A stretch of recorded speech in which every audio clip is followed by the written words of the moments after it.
রাসূল সাল্লাল্লাহু আলাইহি সাল্লাম বললেন, গলায় তাবিজ ঝুলানো শিরক, মান তালকা তামিমা ফাকাদ আশরাকা। কেউ যদি তাবিজ ঝুলায় তাহলে ও শিরক করলো।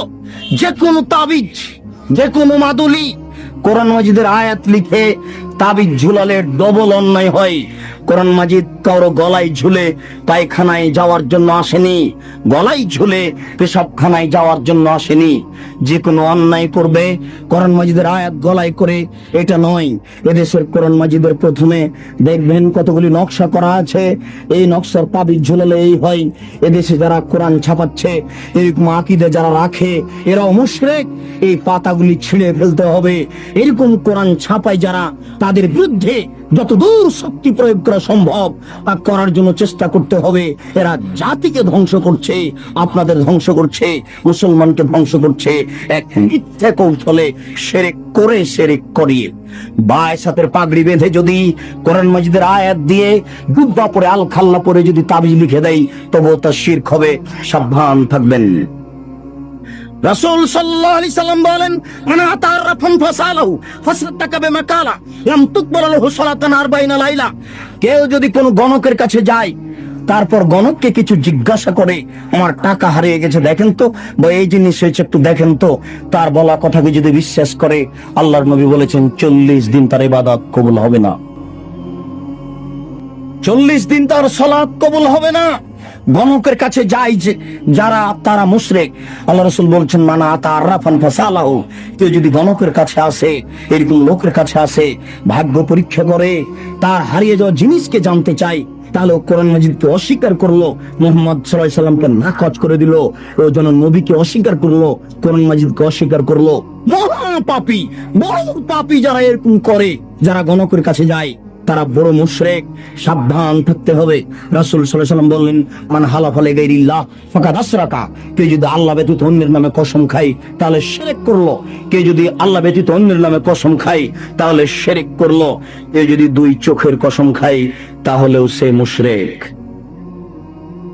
কেউ যদি মায়ের কসম খায়, তাহলেও সে মুশরিক।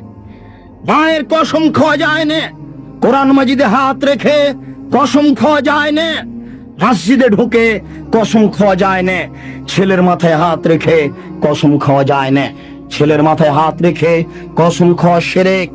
এইভাবে হাত চালিয়ে ভাগ্য পরীক্ষা করা শিরক। টিয়া পাখির মাধ্যমে ভাগ্য পরীক্ষা করা শিরক। হাতের দাগ দেখে ভাগ্যের কথা বলা শিরক। রাত্রে ঘরের আবর্জনা ঝাড়ু দিয়ে বাইরে নিক্ষেপ করা যায় না, এই মন্তব্য শিরক। রাত্রে গাছের ফল পাড়া যায় না, এই ধারণা শিরক। রাত্রে মানুষকে বাকি দোকানের জিনিস বাকি বিক্রয় করা যায় না, দেওয়া যায় না, এই ধারণা শিরক। রাত্রে মানুষকে জিনিস কর্জ দেওয়া যায় না, এই ধারণা শিরক। সকালে সকালে দোকানের জিনিস বাকি বিক্রয় করা যায় না, এই ধারণা করা শিরক। অপবিত্র অবস্থায় ঘর ঝাড়ু দেওয়া যায় না। আপনার স্ত্রী, আপনার বৌমা অপবিত্র অবস্থায় ফরজ গোসল না করে ভাত রান্না করতে পারে না, ঘর ঝাড়ু দিতে পারে না, এইগুলি ধারণা করা শিরক। আপনার স্ত্রী, আপনার বৌমা অপবিত্র অবস্থায় ফরজ গোসল না করে সব কিছু করতে পারে, ঘর ঝাড়ু দিতে পারে, ভাত রান্না করতে পারে, ভাতের পাতিল থেকে ভাত বের করতে পারে, মানুষকে খাবার দিতে পারে, পারে না নামাজ পড়তে, সালাত আদায় করতে, পারে না কোরআন তেলাওয়াত করতে, এ ব্যতীত যা কাজ আছে সবকিছু করতে পারে। দিনাজপুরের জনৈক হেডমাস্টার আমাকে বলছেন, আব্দুল রাজ্জাক সাহেব, একটা গোপন জিজ্ঞাসা আপনার কাছে করছি, মনে কিছু নিয়েন না। আমরা অপবিত্র অবস্থায় রাত্রে ঘুম থেকে উঠে বা বিছানা থেকে উঠে হাত রুমাল জড়াই। হাত রুমাল জড়ানোর পরে ওই যে দরজাতে যে খিল আছে, বন্ধ করা আছে খিল, ওটা বুঝবেন কি? ওই খিলটা হাতে গামছা জড়ানো অবস্থায় খুলি, কেননা এ হাত যদি কাঠের সাথে লেগে যায় তাহলে কাঠ অভিশাপ করতে। একজন হেডমাস্টারের কি আকীদা! তারপরে বললেন, এই যে বাড়ির বাহির পর্যন্ত, স্যান্ডেল পর্যন্ত চকি থেকে নিয়ে এখানে চটছালা বিছিয়ে রেখেছি, অপবিত্র অবস্থায় যদি পা মাটিতে রেখে দিই তাহলে মাটি অভিশাপ করবে, এই জন্য বিছানা থেকে স্যান্ডেল পর্যন্ত চটছালা বিছিয়ে রেখেছি, চটছালার উপর দিয়ে গিয়ে স্যান্ডেল পরবো। একজন মাস্টারের আকীদা এরূপ। এই দেশে এরকম আকীদা চলে। গরুকে লাথি মারা যায় না, এই ধারণা শিরক। ধানের উপর দিয়ে জুতা পায়ে দিয়ে হাঁটা যায় না, এই ধারণা শিরক। হাত থেকে গ্লাস পড়ে গেলে কুটুম্ব আসতে পারে, এই ধারণা শিরক। ঘরের উপরে কাক ডাকছে কেউ আসতে পারে, এই ধারণা শিরক। তুলসীর গাছ উঠিয়ে ফেললে বা তুলসীর গাছ ভেঙে ফেললে বা তাতে লাথি মারলে ক্ষতি হতে পারে, এই ধারণা শিরক। এমন দুনিয়াতে কাজ ও কর্ম আছে যেগুলি করলে এই হতে পারে, এই হতে পারে, এরকম নামে যত মন্তব্য আছে এইগুলি সব শিরকের অন্তর্ভুক্ত। সাবধান থাকুন। রাসূল সাল্লাল্লাহু আলাইহি সাল্লামের ভাষায় বোঝা যাচ্ছে ছবি ও মূর্তি হচ্ছে শিরকের উৎস। আল্লাহ রাসূলের কথাই বোঝা যাচ্ছে ছবি ও মূর্তি হচ্ছে শিরকের উৎস। আলী রাদিয়াল্লাহু তাআলা আনহু বলেন, রাসূল সাল্লাল্লাহু আলাইহি সাল্লাম এক বৈঠকে বললেন, আলী লা তাদু তিনসালান ইল্লা তামাস্তাহু ওয়ালা কাবরান মুশরিফান ইল্লা শাওয়াইতাহু। আলী তুমি ছাড়বে না কোনো উঁচু কবর, সবকে ভেঙে সামান করে দাও। আলী তুমি ছাড়বে না কোনো ছবি মূর্তি, সবকে ভেঙে খান খান করে দাও, চৌচির করে দাও। বাড়িতে যে নেতা নেত্রীর ছবি ঝুলে রেখেছেন, এরকম ছবিকে সম্মান করা শিরক। পিতা মাতার যে ছবি আপনি বাড়িতে ঝুলে রেখেছেন, এরকম ছবিকে সম্মান করা শিরক, ছবিকে মূল্যায়ন করা শিরক। আপনার ছেলে মেয়ের পাসপোর্ট সাইজের ছবি রেখে, আপনার ছেলে মেয়ের লেখাপড়ার জন্য, পরীক্ষা দেওয়ার জন্য পাসপোর্ট সাইজের ছবি রেখে বাড়িতে যত ছবি আছে অ্যালবামের সমস্ত ছবির মুখের উপরে লাথি মেরে সবকে ছিঁড়ে চৌচির করে দিতে হবে, পানিতে আগুনে পুড়িয়ে দিতে হবে, পানিতে ফেলে দিতে হবে। একে মূল্যায়ন করা যাবে না। 1971 সাল থেকে নিয়ে আজ পর্যন্ত এদেশের মাটিতে যত মূর্তি তৈরি করা হয়েছে, সমস্ত মূর্তিকে ভেঙে খান খান করে দিতে হবে, চৌচির করতে হবে। আপনি না পারলে আপনার ছেলে করবে, আপনার ছেলে না পারলে তার ছেলে করবে। কেউ যদি ভাঙতে না পারে, তাহলে যেদিন ঈসা আলাইহিস সালাম আসবেন, সেদিন এদেশের ছবি মূর্তিকে লাথি মেরে ভেঙে চৌচির করে দিবেন। সেদিন কোনো মায়ের বেটা ঠেকাতে পারবে না। কেন?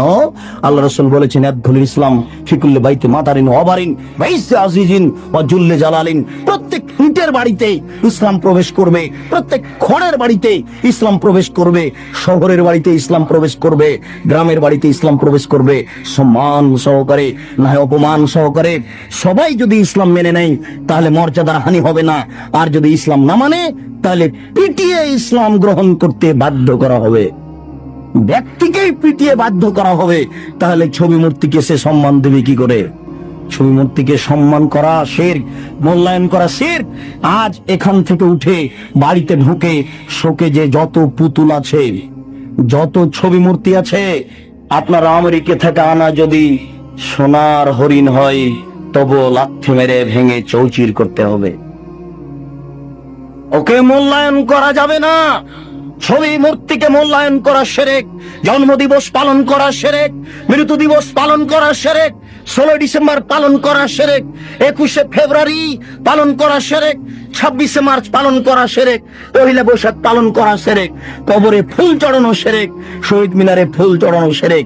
21শে ফেব্রুয়ারি যদি সারা বাংলাদেশের নারী পুরুষ পায়ের জুতা খুলে হাতে ফুল নিয়ে বরকতের কবরে দেয়, শহীদ মিনারে দেয়, তাহলে কি তারা বরকতের 1 পয়সা উপকার করতে পারবে?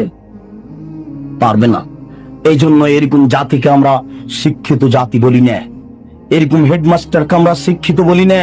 এরকম জাতির, এরকম হেডমাস্টারের নিপাত হোক, এটাই আমরা চাই। যার দ্বারা জাতি উপকৃত হতে পারে না, যে শিক্ষিত সমাজের দ্বারা জাতি কবরে যায়, জাতির পরকাল হারায়, ওরকম শিক্ষিত সমাজ আমরা চাই না। আমরা চাই শিরক বিদআত মুক্ত সমাজ। যে শিরক বিদআত মুক্ত সমাজে আল্লাহকে সন্তুষ্ট করতে পারবো। অনেক সময় পাপ করলেও আল্লাহ ওরকম অসন্তুষ্ট হন না। শিরক করলে